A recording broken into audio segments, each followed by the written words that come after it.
All right, well, thanks for coming out again, and just wanted to wrap up Kent. It's an understatement to say that I'm just extremely disappointed with how we played and how we performed at Kent on Saturday. Sometimes you lose a football game, and you can go back and look at a handful of plays and say if you got this fixed and that fixed, and that was not the case on Saturday. I mean, we got outplayed across the board. I don't think there was one segment, offense, defense, special teams, that played well enough to win. And you got to give Kent credit. Right? They were very well prepared, and they played extremely well. And they certainly caused some of our problems, but my disappointment is the amount of what I call unforced errors, that things that we just didn't do well because we didn't function well, because we didn't execute the way that we have to execute. An example is on offense, when you have 450 yards and you only score 15 points, there's no excuse for that. You get the ball in the red zone, and at some point you got to find a way to get a touchdown. And obviously right now our red zone offense is not where it needs to be. We had a number of very, very costly turnovers, and that's been a real consistent theme for us, is that when we turn the football over, we lose. When we turned it over 6 times at Wyoming, we turned it over, we have 22 turnovers this year, and 14 of them are in the 3 losses. So when we turn the football over, we don't give ourselves a chance to win.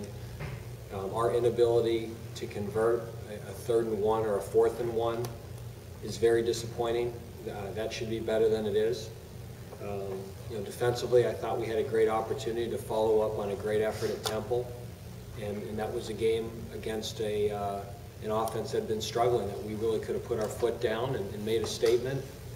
And we allowed them way too many yards and to control field position.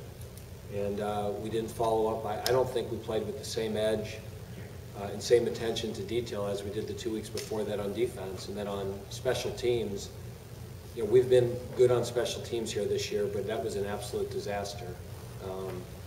Fumbling a punt inside the 10, not handling a kickoff and making a decision to bring the ball out when we just should have stayed in the end zone, kicking the ball out of bounds twice, 2 missed field goals. And I think inevitably when you say, okay, the offense wasn't ready, the defense wasn't ready, you played poorly on special teams, that I've got to look in the mirror and say I didn't have our team ready to play. And I told the players that I failed them as a head coach to get them ready to play a team that, I had told them and I had told you guys was much better than their record. And I failed to get that message through. And I'm really disappointed, in myself and in our staff that we did not have our guys ready to play at the level they need to play at. And we had a great chance to get some momentum in our program after the win against Temple. And we didn't follow up with it with nearly as good a performance as we needed to at Kent. And now we got to get back to work. So, this is it's an unforgiving sport, and we've got a very good football team coming here next Tuesday. We have a chance to be on national television, and we got to get our guys focused back into executing and playing football the way that we need to, and that would be on offense turnover free, on defense completely locked in, on special teams taking care of the football and kicking it the way we should kick it, and catching punts and catching kicks. In the games that we've done that, I think we can play with anybody. But if we don't do those things, we don't give ourselves a chance against anybody that we play. Did you or anyone from your staff head up north yesterday to watch Northern, or did you opt to watch in 3D at home? No, it's against NCAA rules to do live scouting. So if you were trying to catch me on one, we had nobody. Well, I thought that was the case, but yeah. I wasn't sure. Yeah, I mean, maybe other people come here and you see them and don't tell us. But well, I just want to know if you watched it in 3D. No, I did watch it last night. Okay. So it was a very impressive offensive performance on both sides. A lot of good skilled athletes on TV, and Northern Illinois. I mean, they're the #1 offense in the conference, and they probably have the premier player in the conference at quarterback. He can beat you with his arm and his legs. They've got a very veteran offense. I think they start 8 seniors on offense, 3 starters on the offensive line. They've got good receivers, and Palmer and Perez, and they're good. They're explosive, and you know, the thing is that you can even defend it right, and they make you miss. And so we got a big challenge in front of us. With Northern in that Toledo game, if you had to predict, would you have predicted that 63-60, or would you have thought? And I'm not asking you to make a betting on it. Yeah. You can't do that. If I could predict those things, you know, I'd have I'd have a lot of value in the West Coast right now. But that's, I mean, you certainly see what Northern's numbers were, and we defended the team up north, and I mean, you certainly knew that they were capable of that. I guess, you know, I was surprised there was that many points. I thought there'd be a few more defensive stops. But, you know, sometimes you get in a game like that the game's going fast and offense is getting a rhythm, and the defense never really gets to settle their cleats in the ground. And I've been involved in those games before, too. I mean, once when I was at you know, the University of Richmond, we beat Delaware, you know, 62-56, and that was a game that got in overtime. But it was just one of those games that was back and forth. So I think every coach has been a part of them. You know, when you're the offensive coordinator, you love those games, and when you're a head coach or the defensive coordinator, your stomach's just turning. Or the special teams coach in last night. Again, I've been involved in all sides of it. So you know, it's you know, again, but that's our job. You know, we get paid to manage those things and fix problems and correct things, and you know, we've given up special teams place here too. So I mean, none of us are immune to it. If we do it long enough, we're all going to have games like that. But I was surprised. Obviously, I think it was one of the second or third highest scoring games ever. So Howard, you usually good with the stats like that. Well, yeah, it was like the highest scoring MAC game regulation. There you go. I knew we'd have a good stat. Either that or you made that up. Yeah. Well, it's attributable to him now, not me. On the special teams, are you looking to make any changes in kicking this week? Is there a competition? We can't make changes. I mean, you know, we wanted Jerry Phillips to be our kickoff guy, and he's been hurt. And we recruited Tyler Tate to handle those jobs and compete for those jobs, and he's been hurt. And you know, Kyle Burkhart's very capable of it. You know, he has not performed well the last 3 weeks, but you know, the bullpen is empty. But those guys are hurt. They're not even kicking. They're not practicing. You know, and that's when you're not doing well. That's where you need to have competition. And you know, you kicked it out of bounds. We're going to give another guy a shot. Those other two guys are not healthy. And again, Jerry was handling the kickoff jobs early in the year, and he got hurt. And Jerry's got a strong leg and was good with that stuff. And Kyle, you know, has been doing okay with it up until 2 weeks ago. And now I want to say half of our kickoffs he's kicked out of bounds. And so that really hurt us. I mean, that was a game that part of our formula to win that game had to be field position, play defense, give the offense good field position. And every time you create momentum by scoring, and then you kick the ball out of bounds and give them the ball on the 40-yard line, you zap all the momentum out of your scoring drive. And but you know, Kyle's working hard at it, and it bothers him too. I mean, he's not trying to kick it out of bounds. Obviously, playing Tuesday nights has some benefit with playing on national television, but you know, looking back at last night's game, 123 total points scored. I mean, that pulls in a few more eyeballs, because just looking on Twitter last night, some national college football writers and the like are like, hey, you know, it's, you know, 30-30, you know, keep watching, and what do you know, another 100-some points were scored. Is that a good thing for the MAC to, you know, bring those eyeballs in, even though there's obviously a lack of defense? I mean, and I've said this before. There's not a coach in the world that loves playing Tuesday night games. I mean, it upsets the routine, the players' routine. You know, it's not. You know, I like football on Saturdays, but there's no denying that the publicity and exposure that we get by playing on Tuesday, Wednesday night, and getting on national television and having the opportunity to have millions of people watch you, it's too good of an opportunity for us to pass up. So, you know, it's one of those things that, you know, in our perfect world, you know, that would happen on Saturdays, but that doesn't happen in the MAC. So if that's what we need to do to get the exposure, I think it's good for the conference. You know, it gets our name out there. It gives us much more of a national brand than I think we'd otherwise have. And, you know, is it the perfect thing for each individual coach? No, but I think it's one of those things that it's a sacrifice we make for the benefit of the league and for the benefit of our own programs. So I support it. When you go through it, you don't necessarily love the change in the routine, but I think overall it's a good thing for our conference and for Bowling Green football. Dave, you went through a pretty long list of disappointments from the Kent State game. Is there one in particular that this is what bothers you the most? Yeah, our turnovers. I mean, that's the one that, you know, we didn't play as well as I wished on defense, but at the end of the day, we gave up 13 points on defense. You know, they had the short field after the punt, and then they had the fumble at the end. You know, we should have played better. We needed to play better. But just to me, the turnovers and the inability to score in the red zone. That you know, we had the second most amount of yards against Kent's defense. We had more yardage against Kent's defense than anybody but Alabama.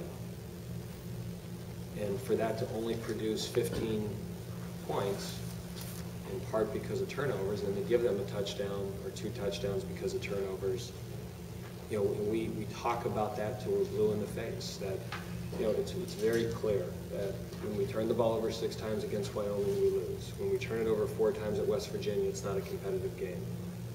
And the games that we don't turn the football over, like Temple, we give ourselves a chance to beat a very good football team. And you know, to turn it over 4 times, and the way we turned it over, and not taking care of the football, it's very disappointing that the message isn't getting through.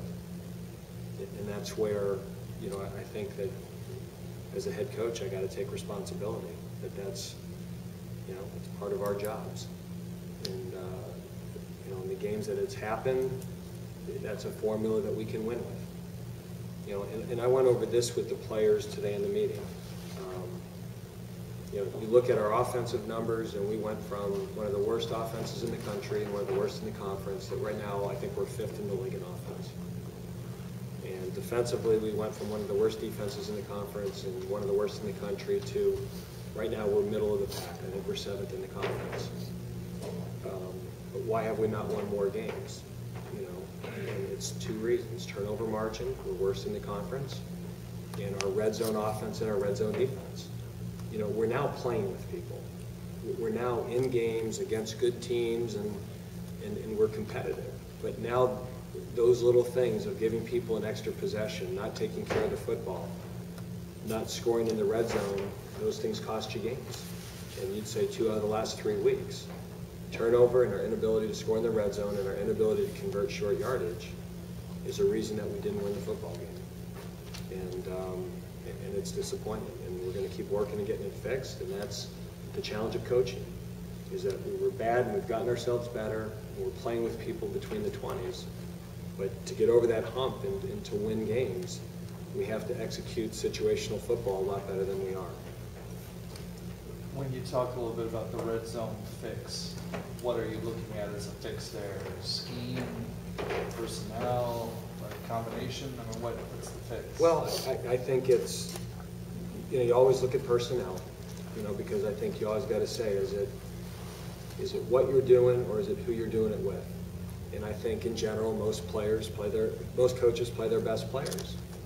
But what happens is when you get in the red zone, the personality of the defense changes. You know, they may man blitz more, they may zone blitz more, they might play a different front. And what's happened with us is we have not executed, you know, it was a very simple blitz on the 1 that we've picked up a million times. And for that one instance, we didn't pick it up because it was a different blitz and they ran in their field defense. Or the nature of the coverage is different. And now the ability to take your offense and to execute those plays against a different defense, because the personality of the defense changes, you have to be able to do that at a high level, and we're not doing that. So, you know, we've executed our field offense pretty well the last couple of weeks. But when their defense personality changes and their scheme changes, our ability to adjust and then execute against the different defense is not, we have not handled that well. And I think, obviously we have to practice it more. We maybe have to define a little bit more what we're going to do. My thing is when you struggle, you never try to do more, you try to do less and get better at it. And I also think, well, I don't think, I know that our inability to run the football when teams are playing run hurts us. Last year we averaged 63 yards a game running it. This year we're around 130. We're clearly better. But when it's 3rd and 1 and we're running it and they know we're running it, we're still not good enough and we're not executing well enough in those situations. And I think the same in the red zone is that when you get down there, people are going to put the 8th, 9th guy in the box. You got to have a little bit more of a hard hat approach. The passing lanes get tighter, the field shrinks, and teams that are really good in the red zone have the ability to run the football when the other team knows they're going to run it, and that's where we're struggling. If it's 1st and 10, 2nd and 8, our run game is a lot more effective than it was a year ago. In those obvious run situations that you have to get a yard and you've got to win the battle up front and be more physical, we're still not winning that battle as often as we need to. Again, so I think we've gone from a bad offensive line that we're better, but against the better defensive fronts in the league, in the last 3 weeks, we've played 3 very good defensive fronts. We're not getting the push and the movement we need in those situations. And because of that, we probably are throwing the ball more than we'd like to then, and it's not working. Coach, there's been lots of ups and downs this season. How do you regroup from this latest down with 3 games left to go now?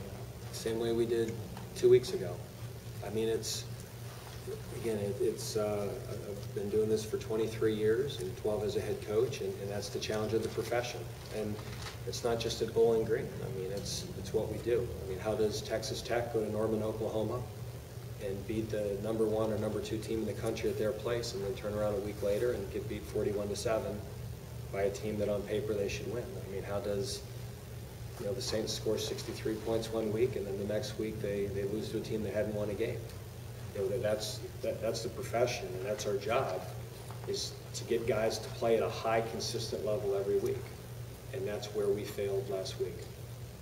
That we failed to take the preparation and everything we learned and everything we did to win the Temple game, and now take that same focus to no matter who you play, and you execute and you perform the same way. And that's what good teams do, and we didn't do that.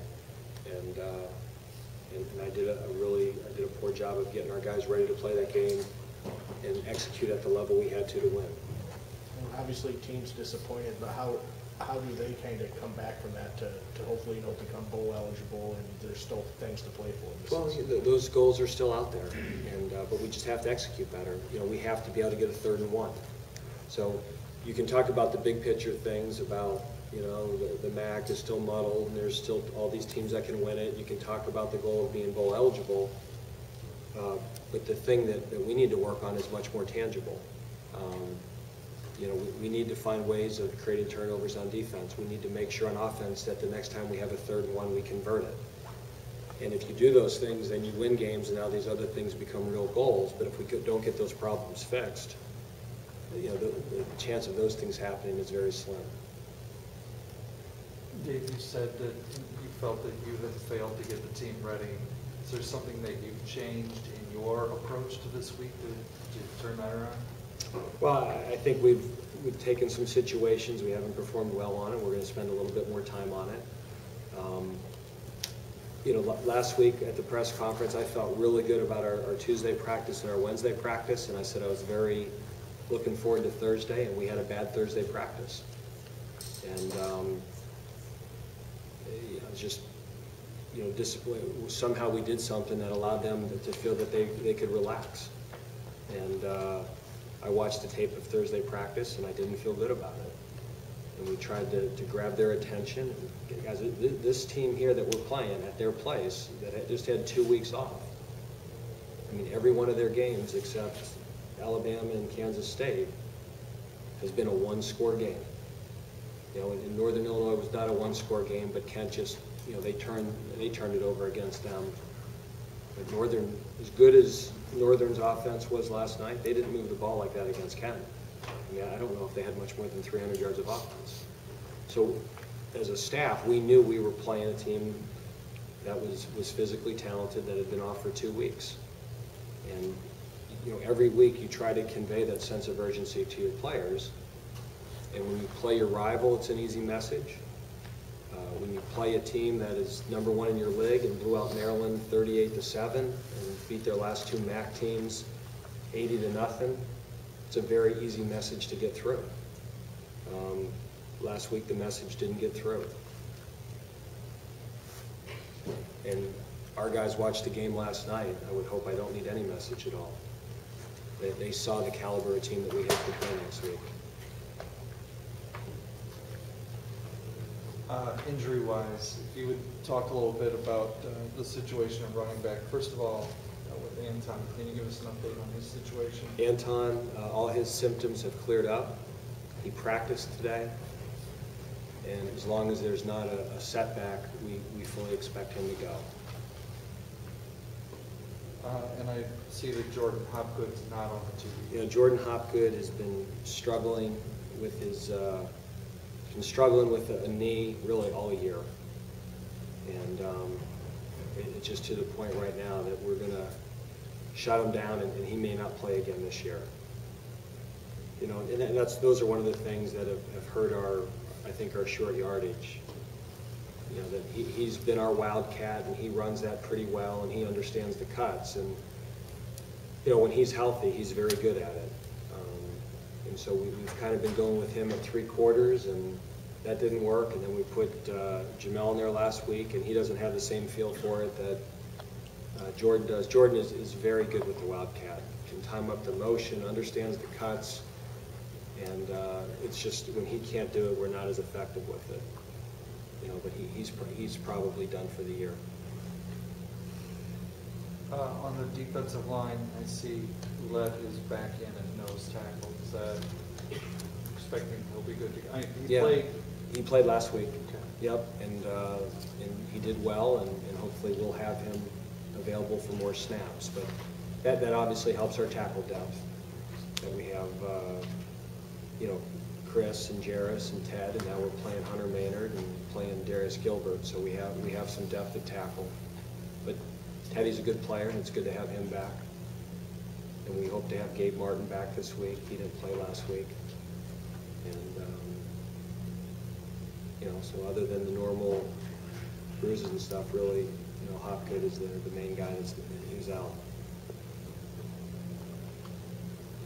Anything else for Coach? All right, Coach, thank you.